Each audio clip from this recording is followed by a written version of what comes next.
పోతులూరి వీరబ్రహ్మేంద్ర స్వామి చరిత్ర 10వ భాగం. వీరబ్రహ్మేంద్ర స్వామి బనగానపల్లిలో ఎన్నో మహిమలు చూపిస్తారు. అందులో ఈ రోజు మొదటి మహిమ గురించి తెలుసుకుందాం. వీరబ్రహ్మేంద్ర స్వామి ఆవుల సంరక్షకునిగా ఉంటూ రోజు అచ్చమ్మ గారిచ్చే సద్ది తీసుకొని ఆవులను కాయడానికి వెళ్లేవారు. ఆవులను ఒక చోట ఉంచి వాటి చుట్టూ గిరిగీసి తాటి చెట్టు దగ్గరికి వెళ్లేవారు. ఆ తాటి చెట్టు తనంతట తానే వంగి కావాల్సిన తాటాకులు స్వామివారు కోయగానే యథాస్థానంలో నిలిచిండేది. అక్కడి నుంచి స్వామివారు ఒక గుహలోకి వెళ్లి కాలజ్ఞానం లిఖించేవారు. అలా కొన్ని రోజులు గడిచాయి.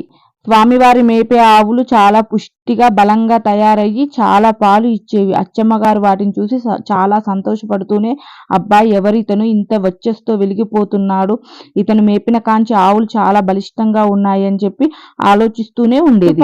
చుట్టుపక్కల ఉండేవారి ఆవులు చాలా బక్క చిక్కిపోయి సన్నగా అయ్యేవి.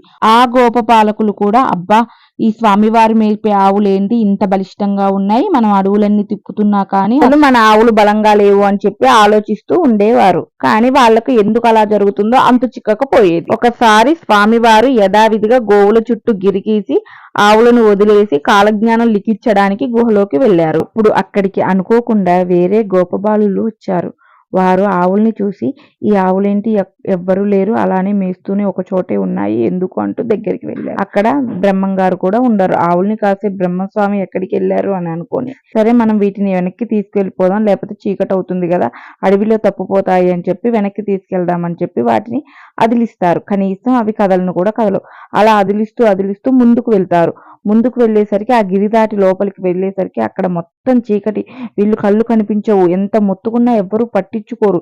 ఏడ్చుకుంటూ అలానే వెనక్కి వచ్చేసరికి మళ్ళీ మామూలుగా ఉంటుంది. అక్కడ ఆవులు కనిపిస్తాయి. ఆ ఆశ్చర్యాన్ని చూసి ఇది వెంటనే అచ్చమ్మ గారికి చెప్పాలని చెప్పి అక్కడికి వెళ్తారు. అచ్చమ్మ గారికి జరిగింది ఉన్నది ఉన్నట్టు చెప్తారు. అచ్చమ్మ గారు విని ఒక నిమిషం ఆలోచించి, నాకేదో అనుమానంగానే ఉంది, అతను ఎవరో పుణ్యపురుషుడు అనుకుంటా, ఇదేంటో కనిపెట్టాలి అని చెప్పి అచ్చమ్మ గారు వెంటనే అక్కడికి వెళ్తుంది. వెళ్ళగానే అచ్చమ్మ గారికి ఆశ్చర్యం పొందే ఒక గొప్ప సంఘటన జరుగుతుంది. అది ఏంటో నా రాబోయే వీడియోలో తెలుసుకుందాం. ప్లీజ్ నా ఛానల్ని లైక్ చేయండి, షేర్ చేయండి, కామెంట్ పెట్టండి, సబ్స్క్రైబ్ చేయండి ఫ్రెండ్స్.